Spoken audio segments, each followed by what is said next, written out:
If you you're in, hear me? yes, if you're in the chat on the YouTube channel, the link is in the show description. It's Twitter Spaces. You can call in and make any argument you want. You can disagree, make any presentation that you'd like. But remember, it only works on cell phone, so you can't do Twitter Spaces on a PC, I don't think. So you have to be on a phone, and when you come on, it will automatically mute you. And I will give you the floor, and you can say whatever you want. Go ahead, man. What's up?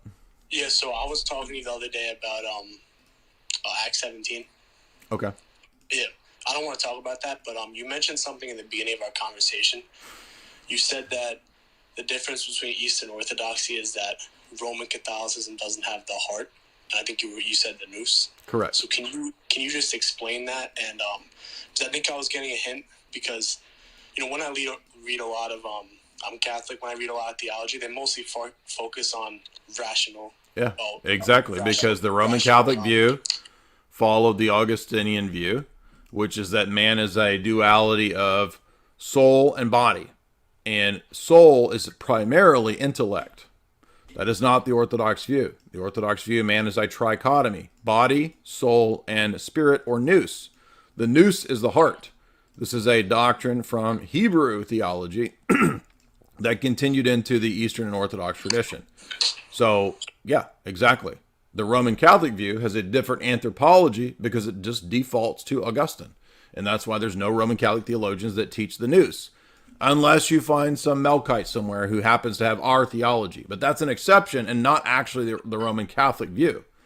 And so that's because man has a noetic faculty, his heart, which we believe God gave human beings to know God directly. So you can see why this immediately conflicts with the Roman Catholic doctrine of the beatific vision. You can't know God directly in this life. All you know are the created intermediaries in this life because they don't believe in the uncreated energies by which you know God directly. Yeah.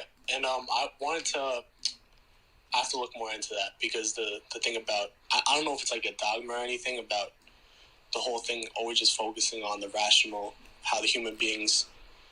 I mean, the beatific vision is a God's doctrine. image, The beatific vision is dogma, and the Roman Catholic view of a duality is pretty much dogma. I mean, if you look at the definitions in Denzinger on creation of Adam, or if you look at the doctrine of limbo and purgatory, I mean, I think those pretty much settle the issue that there's no. I mean, if the beatific vision is dogma, and it is, then the nous doctrine is impossible because the doctrine of the nous is that you see God directly. Roman Catholic theology says you don't see God directly in this life. That's the beatific vision. That's not in this life. In this life, you see created intermediaries. That's why there's no uncreated energies doctrine. Okay. Yeah, I also wanted to bring up, there was a Catholic in here before talking about Ybarra's debate from a few years ago. And I remember pretty much towards the end because, I mean, Ybarra, more than anyone, he would know, like, all the quotes, from the saints and, that spell out the papacy. And not all the claims from Vatican I, but I guess a critique of, I wanted to, like, kind of critique your consistency because we can say from Vatican I, we might not have it perfectly described as it was in the past, but for something like how icon veneration developed, I mean, it was always there, but the complete description, it wasn't, word for word there. And I think you could correct me, but at the end of the debate, you were saying you would only accept the papacy if the Vatican I description was always there. Yeah, do you understand that? Do you understand that that's what Satis Cognitum says about the papacy? It says that it was always the case. So you can't use the doctrinal development argument if you follow Leo XIII's encyclical. Okay.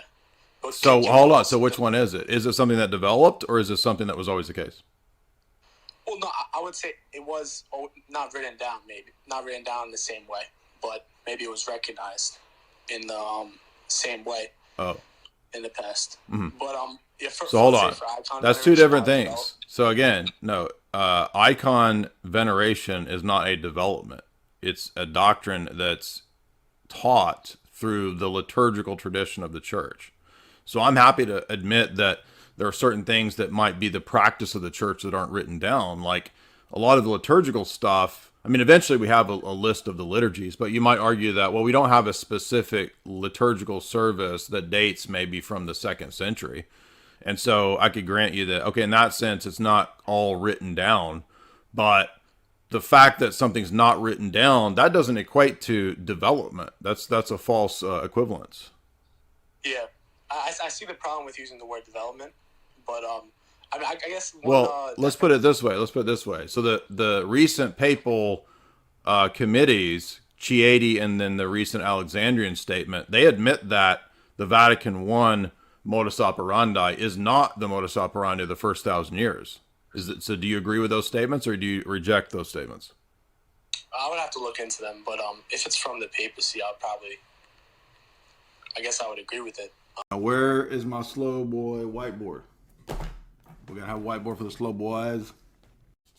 So here's our little Pope figure here with his X eyes. Okay. All right. Make sure I was getting some feedback there. I had to fix that. So here's our little Pope figure. And we're going to put little lowly normie Roman Catholic guy here. Now, a Pope figure decides one day that it is time for an infallible declaration. Now, he doesn't just simply cite in the document that it is infallible, which would make it pretty easy for everybody, wouldn't it? No, what he does is he says that with full apostolic authority from the chair, right? Here, he's going to be proclaiming it in his proclamation bubble. I decree blah, blah, blah, blah, blah, blah, blah, blah, blah. And then later he issues an encyclical that helps interpret this. And then later there's, I don't know, another, the Congregation for the Doctrine of the Faith issues a proclamation that helps interpret this. And then later there's another, I don't know, papal, whatever. It doesn't matter. Just come up with all the different layers and levels. PC, papal, claim, clarification. Papal, claim, clarification. Now, let's say this is how Roman Catholicism works. I'm not joking, right? This is really how it works. Okay. Now, what is necessary for something to be ex cathedra, from the chair? Well, it's for the whole universal church. It's proclaimed with full apostolic authority, right, from the chair. And supposedly, I'll put a inverted cross on him here, since they love those inverted crosses in Rome, just because of Peter. You're right. Now, here's Mr. Lowly little Catholic guy here. And I'm not joking. This is how comical it is in the world of Rome about, now, how are you going to understand this miasma, which, by the way, cannot actually be understood without being situated within the last 2,000 years of supposed Roman dogma, right? This is on the Catholic view, right? So you need a little bit of context of the last 2,000 years, don't you, to understand from the Apostolic Seat Chair Proclamation XXXX, which is also clarified in encyclical BCD, which is also clarified by the Congregation of the Doctrine of Faith, with Ratzinger as its head, supposedly years ago, with also then the papal clarification that comes later down the road. And here's you, lowly little Roman guy, and you think we just need the Pope to solve these questions of theology. It solves it. Does it really? But see, what we've already done is we've introduced the mysterious chair of authority that isn't always made clear when. And yes, Roman Catholics will debate ad nauseum which statements are ex cathedra and which ones aren't, which shows us that this whole nonsense doesn't really do anything like it's supposed to. It doesn't solve the problems it's supposed to if we're all sitting around for decades debating which ones are the ex cathedra pronouncements. That's because it just moves the problem back a step. Can you not see that? So here's lowly Roman Catholic. Now what does he do? He says, all right, I'm going to interpret this. So in his mind, he's got to be sure that the proper interpretation of all this layers of gobbledygook is properly entering into his mind and interpreted correctly. Now, guess what every Roman Catholic will tell you to do in this process? Oh, you can't just do this. This is kind of Protestant, bro. It's kind of Protestant going directly to these papal proclamations, assuming that you can figure this out. Oh, you also need to, before you can do that, you need to go talk to your local priest, because your priest is there, Father so-and-so, Father Bruce is there to help you. No. You need to go first to Father Bruce, who will then interpret this for you to help you. That's how it really works, right? But now, wait a minute. Father Bruce is less than Orthodox, right? He's less in the Roman Catholic sense. He's less than Orthodox. We've all been complaining about Father Bruce for so long for having X, Y, Z heresy, right? So how do we know that Father Bruce is going to help us with this? Well, he's probably not. So now we're going to have to X out Father Bruce because we've decided he's not Orthodox. We're going to have to go over here to Bishop Williamson in the SSPX, who's over here with his rival group. Maybe Bishop Williamson can help us out because he's faithful to tradition and he's not afraid to talk about conspiracy subjects. So now we're going to X out Father Brith. We're going to go over here to Bishop Williamson, and Bishop Williamson is going to help us interpret this. And he tells us, don't worry about any of this because this is not faithful to tradition. Now, wait a minute. You see what we've done here is just a vicious nonsense gobbledygook circle of trying to figure out the very thing that this was supposed to solve for us. But it doesn't, does it? And Vatican II makes that abundantly clear, that you are in no better spot than the person that you make fun of as Orthodox. Yeah, you don't have a pope. You don't have a way to determine what the infallible dogma is. Have you actually been in Rome for any number of years? Neither do you. So that's how Roman Catholicism really works. Okay, so then the Vatican I view is not true, and as Leo XIII says, it was not always recognized to be the case. Yeah, but you know, everything in encyclicals, isn't there like different tiers of truth within them? I guess interesting. So wait a minute. So now we're back to the earlier question about certainty, right? So remember the girl that called in, she said that, well, the papacy grants certainty. And you're correct. There are different tiers. How do you know when you're interpreting the encyclicals and the mountains of papal documents? How do you know when you're doing it right as an individual Catholic? I wouldn't really appeal to certainty. I would just say it's, whoa. But hold on. But I thought that, you don't agree with the typical pop Roman Catholic argument that the papacy gives certitude? You don't believe that? I do think, maybe not in the way they describe, but I think it more so about unity. And it is a sense of certainty. Well, hold on. So doesn't the Pope have to give you certainty of the documents before you can be unified?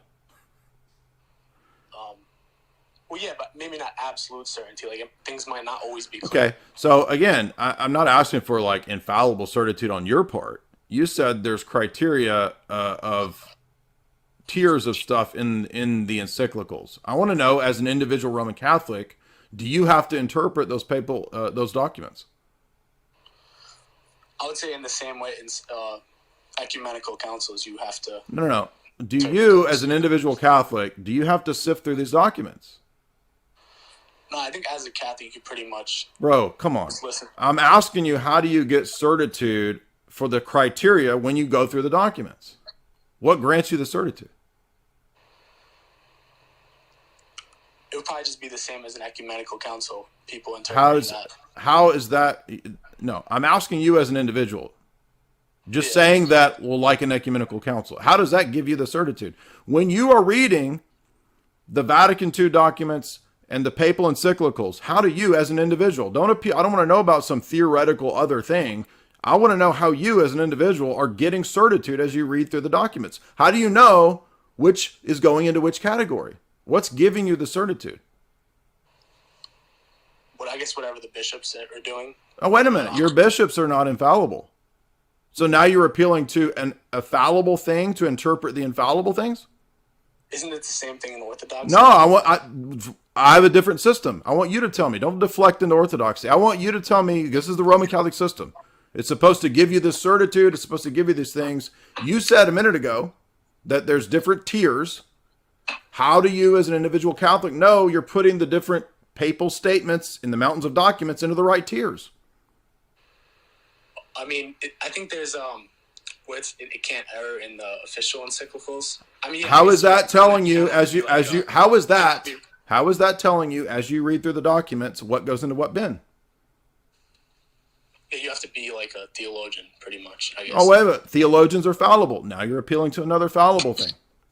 Yeah, I guess it just wouldn't differ that much from So wait a minute. So I thought that the papacy was going to give us unity and certitude. Now it doesn't? Well, I would definitely appeal to unity and certitude. It's just not into. How is it giving? Okay, so average person. How is it giving unity? All the bishops agree. No, they don't. No, they don't. Submit. I mean, every trad will throw at me their trad bishops who don't agree. So what do you mean every bishop agrees? I'm sorry, you cut off. Every trad Roman Catholic will throw all of their dissenting bishops at you and at me. So what do you mean they all agree? That's not true. I think more in the ecumenical councils when You can't have a split off. Okay. Again, how do you? So, is the death penalty something that we're supposed to do or not? As a Roman Catholic, you tell me. As of right now, no. Wait a minute. As of right now, it's a discipline. So natural justice changes. No, it doesn't change. But if we have other options to Wait. So natural justice. Hold on. But what did Francis say was the reason we don't do the death penalty? Yeah. He said it's contrary. He said it's contrary to the gospel. Is that true or false? I don't know. I'm not that well studied. Well, I thought the paper. Well, so hold on. So on moral questions, basic moral questions, we don't have clarity and unity. You just said the papacy gives clarity and unity. Does it compared to other systems? But whoa. No, but hold on.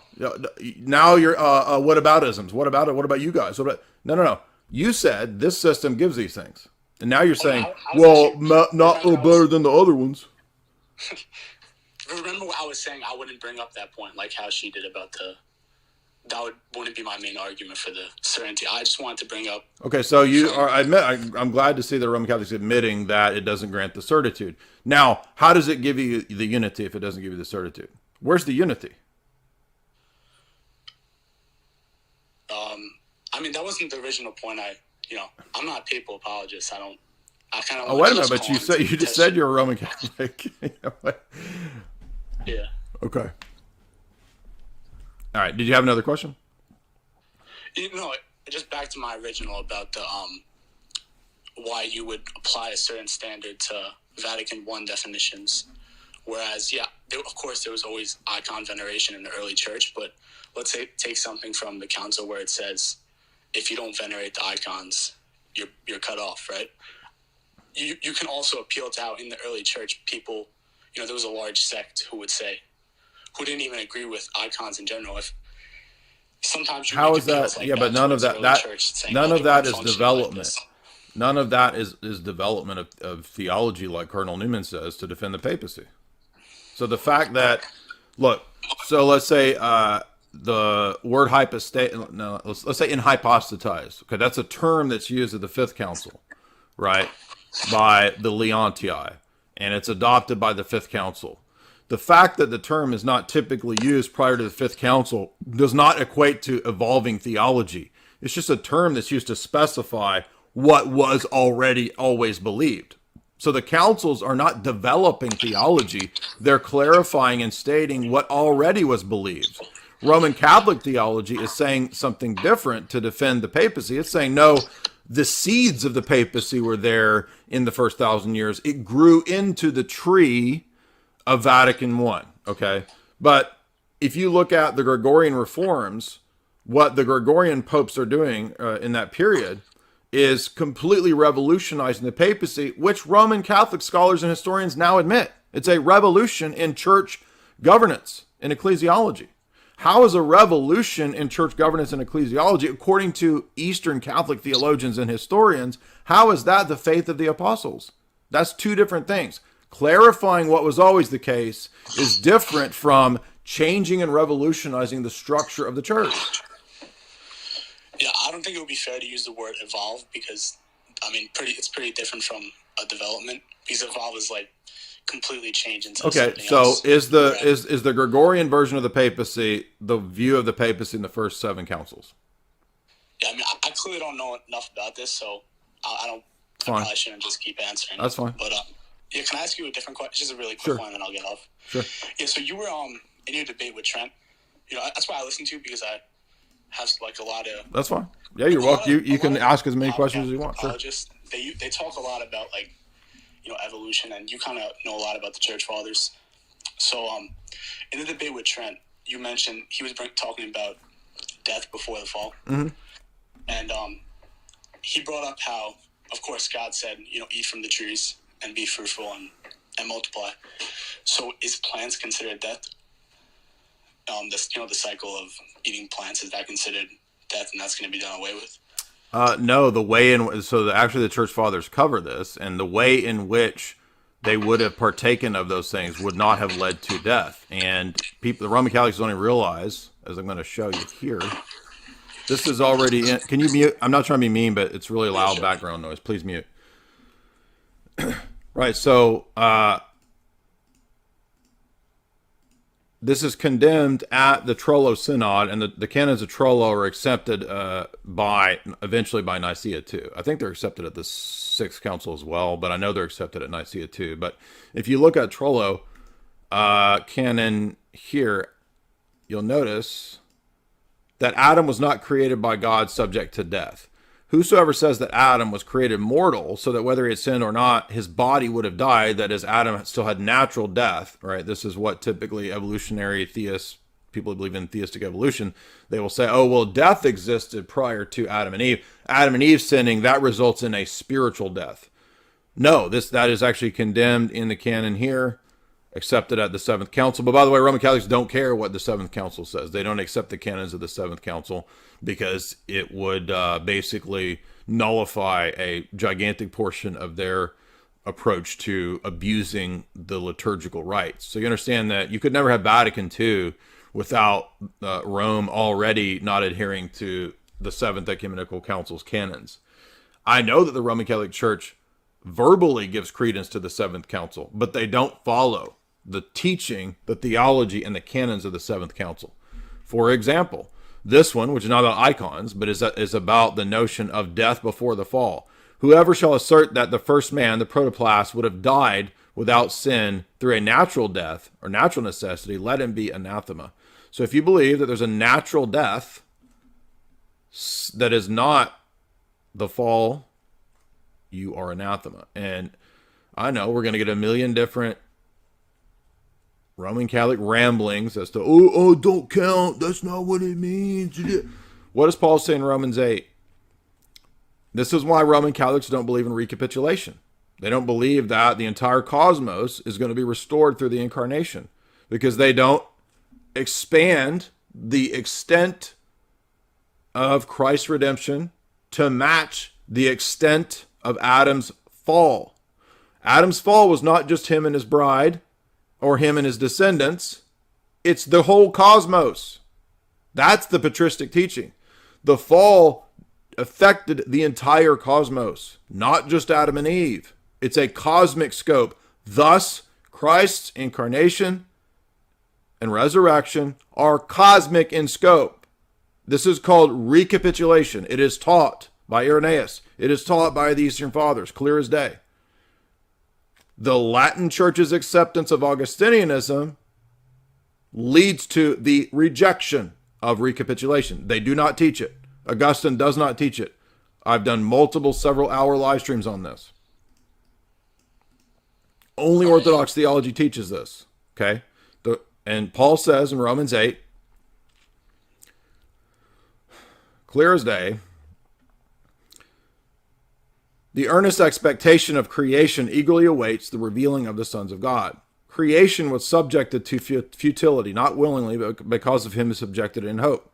The creation itself will be delivered from the bondage of corruption into the glorious liberty of the children of God.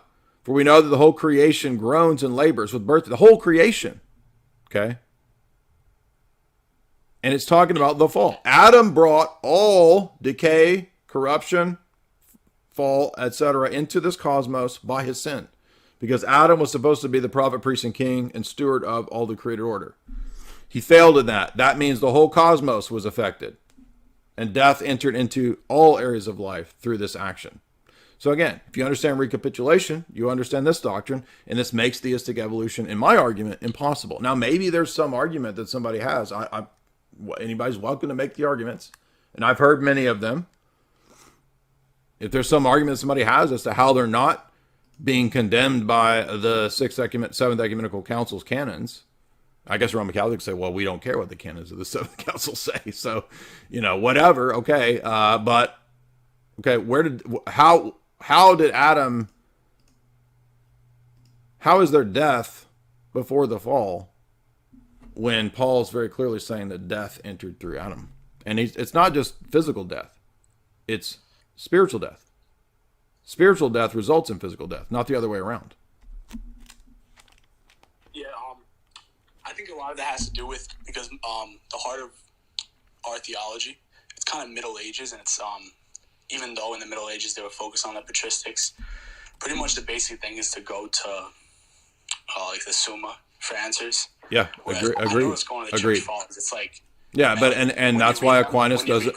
Yeah, like, but your church doesn't teach recapitulation, and ours does, and it's part and parcel of what we're talking about. Yeah, I'm not trying to be mean, but yeah, let's move on. Good questions.